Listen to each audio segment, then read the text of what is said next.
AIs, to say nothing of changing children who don't know anything but a world where you have relationships with AIs. And honestly, like, of every part of this, I think this is the part that maybe scares me the most.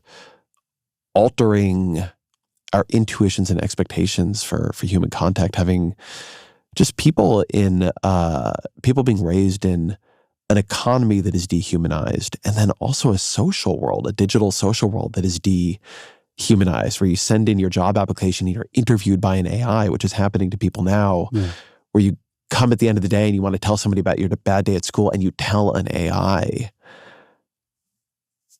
I mean, I don't think we understand what that will do to people. I'm not even saying it will be bad, just it's a hell of an experiment to run on human beings.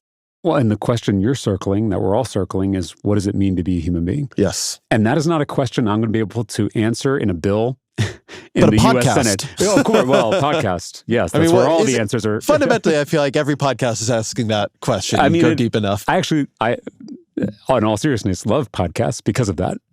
It is, sometimes we can say that these technologies, these platforms are all terrible, all toxic.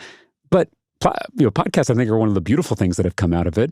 Also, as much as if you spend time on TikTok, how it's abusing your attention and addicting you, it's also an opportunity to see just how hilarious and creative and beautiful human beings are all over the world. So I don't mean to say that this technology can't create something beautiful too. I think we just have to understand the harm it is inflicting. But I want to stay on where you just went, which is, I have noticed that the best tech criticism, much of it comes from religious figures and communities. Yes.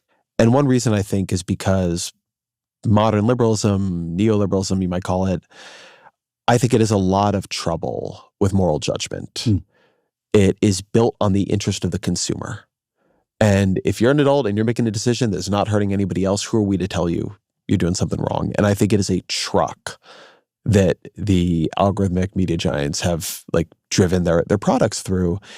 And I think in religious communities, you still have more of a framework for talking about human flourishing that does not require a market justification, that does not need to prove that it'll reduce your income in 10 years to say this is not a good way for human beings to live. So when you say the fundamental question of AI is what does it mean to be a human being, I think that's right.